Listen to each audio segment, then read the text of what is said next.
నమస్తే, this is Sourya. ఇప్పటి వరకు అమెరికా ఇరాన్ ఇజ్రాయెల్ యుద్ధంలోని వీటి మీద స్కూల్స్ మీద కానీ అలాగే మిగిలిన ఏవైనా కొన్ని మాన్యుమెంట్స్ ఇలా ఇంపార్టెంట్ ప్లేసెస్ మీద అటాక్స్ జరిగినాయి. అలాగే స్కూల్స్ కి సంబంధించి కూడా మనం మాట్లాడుకున్నాం. బట్ ఇప్పుడు మాత్రమే అమెరికాకి సంబంధించిన స్కూల్ మీద దాడులు జరిగినాయి, అలాగే చిన్నారులు మరణించారు అనే వార్త అయితే వినిపించింది. అది స్కూల్ మీద లేకపోతే ఎక్కడ దాడి జరిగింది, 8 మంది చిన్నారులు అని చెప్తూ ఉన్నారు. సో అసలు ఈ దాడి ఎవరు చేశారు, ఈ డీటెయిల్స్ అన్ని కనుక్కుందాం సీనియర్ జర్నలిస్ట్ దాము బాలాజీ గారి నుంచి. నమస్తే సార్. సార్, ఇది యుద్ధం నేపథ్యంలో అనుకోవచ్చా అమెరికాలో జరిగిన చిన్నారుల మీద దాడి? అది స్కూల్లోనా లేకపోతే ఎక్కడ, అసలు డీటెయిల్స్? అంటే ఈ మధ్య కాలంలో మీరు అన్నట్టు స్కూళ్ళ మీద కూడా బాగా దాడులు జరుగుతున్నాయి. మనం మొన్న కూడా చెప్పుకున్నాం, టర్కీలో కూడా ఒక స్కూల్ మీద దాడి జరిగింది. అంతకు ముందు రోజు కూడా ఇంకొక స్కూల్ మీద జరిగింది టర్కీలో కూడా. అలాగా అంటే యూరప్ కానీ అమెరికా కానీ దేశాల్లో స్కూళ్ళ మీద లేకపోతే పబ్లిక్ ప్లేసుల్లో దాడులు జరగడం, మాస్ షూటింగ్స్ అంటారు వాటిని.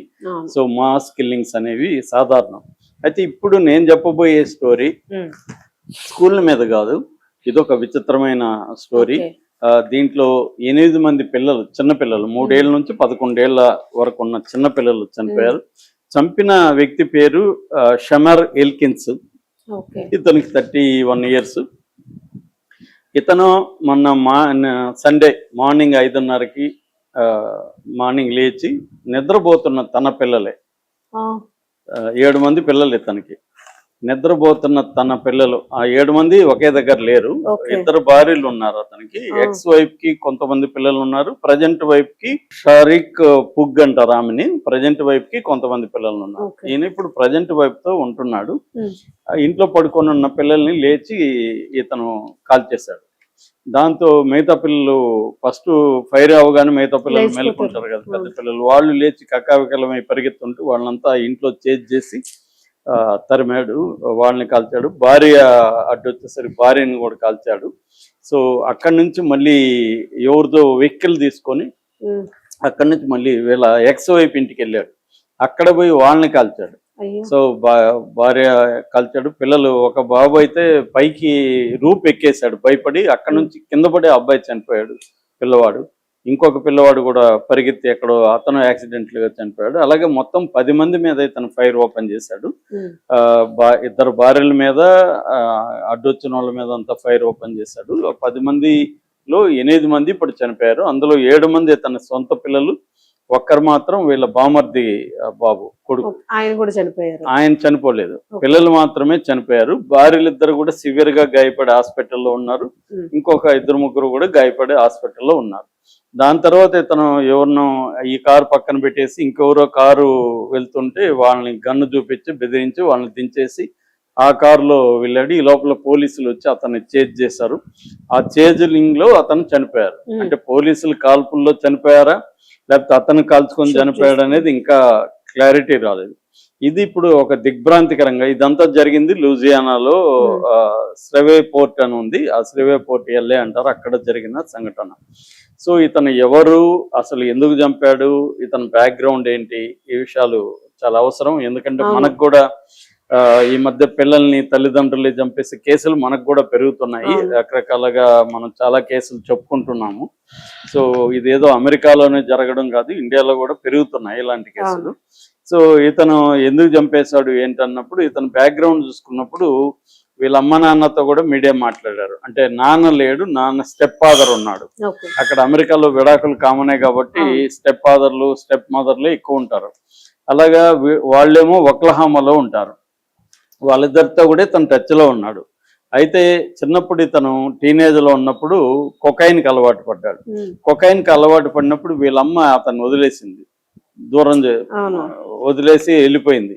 దాంతో వాళ్ళ బంధువు ఒక ఆవిడ, బెట్టి వాకర్ అనే ఆవిడ ఇతన్ని పెంచింది.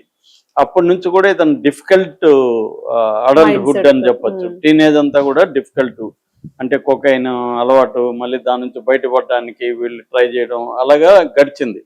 ఆ తర్వాత ఆర్మీలోకి వెళ్ళాడు. 2013 నుంచి 20 వరకు 7 ఏళ్ల పాటు ఆర్మీలో, అక్కడ ఆర్మీ నేషనల్ గార్డ్ అంటారు. అంటే అతను ఏమి ఫీల్డ్ లో పోయి పోరాడింది కాదు, అక్కడే సిస్టమ్స్ దీంట్లో పనిచేశాడు అనమాట. అలాగా ఆయన సపోర్ట్ స్పెషలిస్ట్ అంటారు, సిస్టమ్ సపోర్ట్ స్పెషలిస్ట్ అనే ఒక పోస్ట్లో ఉన్నాడు. దాని తర్వాత అక్కడ నుంచి బయటకు వచ్చి వేరే ప్రైవేట్ దీంట్లో పనిచేస్తున్నాడు. అయితే ఈయనకి ఇందాక చెప్పినట్టుగా ఇద్దరు భార్యలు. ఫస్ట్ భార్యతో గొడవలు అయి విడిపోయారు. రెండో భార్యని 2024లో పెళ్లి చేసుకున్నాడు. ఆమెకి ఇప్పుడు ఇద్దరు బిడ్డలు ఎంతో ఉన్నారు. సో ఇప్పుడు ఆ భార్య విడాకులు ఇచ్చేస్తానని చెప్తుంది, సెకండ్ ఆమె. ఇతనికి ఇష్టం లేదు. రెండోది, ఇతనికి మెంటల్ డిస్టర్బెన్సెస్ ఎప్పటి నుంచో ఉన్నాయి, మానసిక టీనేజ్ నుంచే వస్తున్నాయి. ఇప్పుడు కూడా ఇంకా సివియర్ మెంటల్ డిస్టర్బెన్స్ ఉన్నాయి. ఈ మధ్యనే కొన్ని వారాల ముందు వాళ్ళ అమ్మ నాన్నతో ఈయన మాట్లాడాడు ఫోన్లో. అప్పుడు కూడా నాకు డార్క్ థాట్స్ వస్తున్నాయి, ఏడుస్తూ చెప్పాడంట ఫోన్లో, I want to kill my self అని. వాళ్ళ నాన్నేమో మామూలుగా చెప్తారు, ఏం కాదు, ఈ బీట్ ఇట్, దాన్ని బయటపడచ్చు, అదేదో చెప్పారు. వాళ్ళమ్మ అయితే ఏం చెప్పలేకపోయిందంట.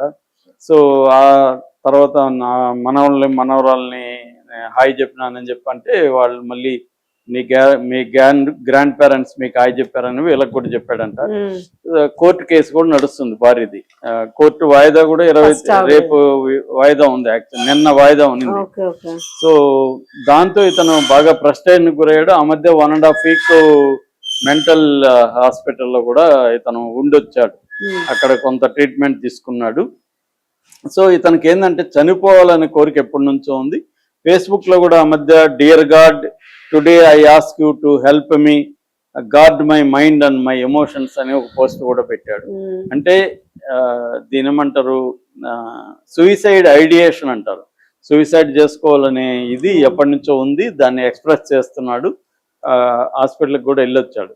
అయితే ఇతనికి నేర చరిత్ర కూడా ఉంది. అంటే 2 కేసులు ఉన్నాయి ఇతనికి. 2016లో ఇతను ఒక డ్రంక్ అండ్ డ్రైవ్ కేసులో పట్టుబడ్డాడు, అది ఫస్ట్ కేసు. రెండో కేసు 2019లో 9mm హ్యాండ్ గన్ తీసుకొని ఎవరితోనూ గొడవ వస్తే పబ్లిక్ లో ఇతను కాల్పులు జరిపాడు. అది హై స్కూల్ గ్రౌండ్ లోకి వెళ్ళి పిల్లల దగ్గర కూడా పడింది బుల్లెట్లు. దాంట్లో ఇతను ఈ 2 కేసుల్లో కూడా జైలుకి వెళ్ళి వచ్చాడు ఇతను. అంటే ఇతనికి నేర ఇది ఉంది, గన్స్ ఉన్న ఇంట్లో, ప్లస్ మెంటల్ హెల్త్ ప్రాబ్లమ్స్ ఉన్నాయి, డొమెస్టిక్ డిస్టర్బెన్స్ ఉంది. సో ఇవన్నీ ఉండి ఇతను మెసప్ అయిపోయి లైఫ్ ఇదైపోయి తను చనిపోతే, అంటే ఇప్పుడు ఏమి భార్య వెళ్ళిపోతే కస్టడీ కింద ఇతనికి ఇవ్వరు పిల్లల్ని. ఇతనికి ఆల్రెడీ డిస్టర్బెన్స్ ఉన్నాయి కాబట్టి పిల్లలు ఇతని దగ్గరికి అలో చేయదు కోర్టు. సో పిల్లలు భార్యల దగ్గర ఉండిపోతారు. సో ఇతను పిల్లలకి భార్యకి దూరంగా బతికే పరిస్థితి అతనికి లేదు. ఎందుకంటే వాళ్ళు కావాలి ఇతనికి, ఒంటరిగా ఉండే పరిస్థితి లేదు, మెంటల్లీ స్టెబిలిటీ లేదు. దీంతో ఇతను ఎవరో సైకాలజిస్ట్ చదువుతున్నాడు, ఇతను ఏంటంటే తన పిల్లల్ని చంపింది కాదు, ఇతను ఎగ్జిస్టెన్స్ ని, తన ఎగ్జిస్టెన్స్ కంటిన్యూషన్ నే చంపాలనుకున్నాడు. అంటే తన వారసత్వం, తన కంటిన్యూషన్ కూడా ఉండద్దు అనుకున్నాడు. ఆ స్థాయిలో అతను మెంటల్ గా డిస్టర్బ్ అయిపోయాడు.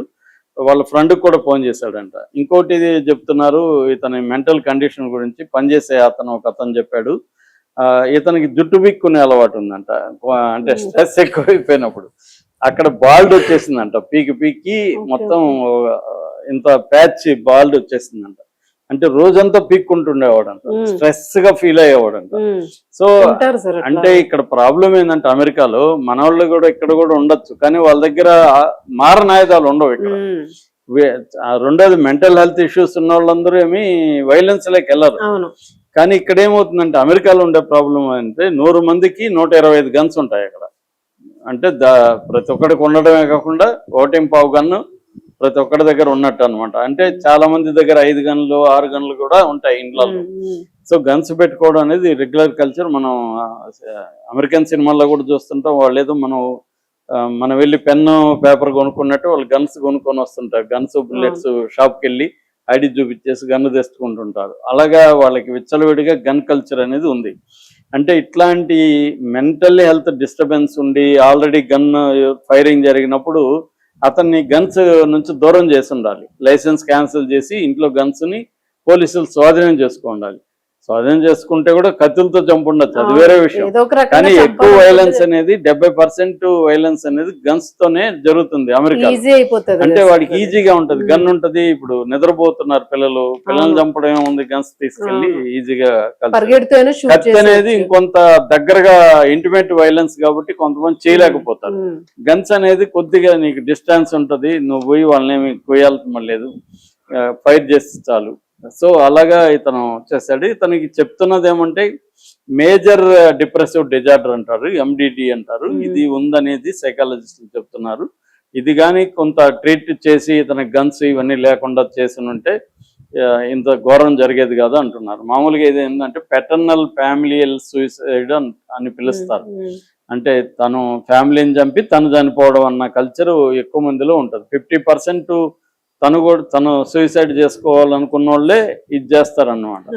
అంటే ఫ్యామిలీలో ఉండే పిల్లల్ని కానీ భార్యని కానీ వీళ్ళని చంపే వాళ్ళల్లో 50% వీళ్ళే చేసుకుంటున్నారు. మనకు కూడా ఈ మధ్య కాలంలో జరుగుతుంది, ఫ్యామిలీలో వాళ్ళని చంపేసి వీళ్ళు కూడా చనిపోవడం అనేది మనం కూడా చాలా స్టోరీలు చెప్పుకుంటున్నాం.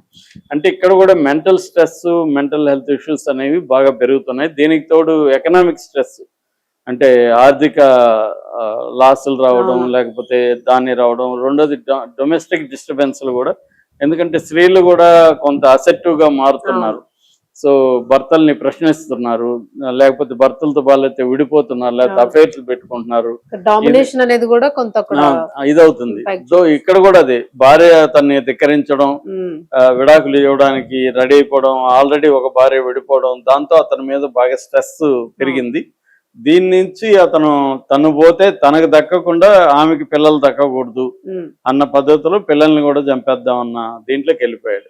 అంటే తనకు సంబంధించి కంప్లీట్ గా తనకి ఎలాగో వీళ్ళు మిగలరు, భార్య మిగలదు, పిల్లలు మిగలరు, కాబట్టి తను ఎలాగో చనిపోవాలనుకున్నాడు, వాళ్ళు కూడా ఉండొద్దు అన్న ఒక మైండ్ సెట్ లేక అతను వెళ్ళిపోయాడు. టార్గెట్ అయితే రీచ్ అయిపోయాడు. సో ఇప్పుడు వీళ్ళిద్దరు విమెన్ పరిస్థితి చూడండి, వాళ్ళిద్దరు బతికారు అనుకోండి, వాళ్ళకి ఇప్పుడు సర్వైవల్ గిల్ట్ అంటారు. అంటే పిల్లలు చనిపోయారు, తమ బతికారు. సర్వైవల్ గిల్ట్ జీవితాంతం వెంటాడుతుంది. పిల్లలు 7 మంది పిల్లలు అంటే చిన్న పిల్లలు.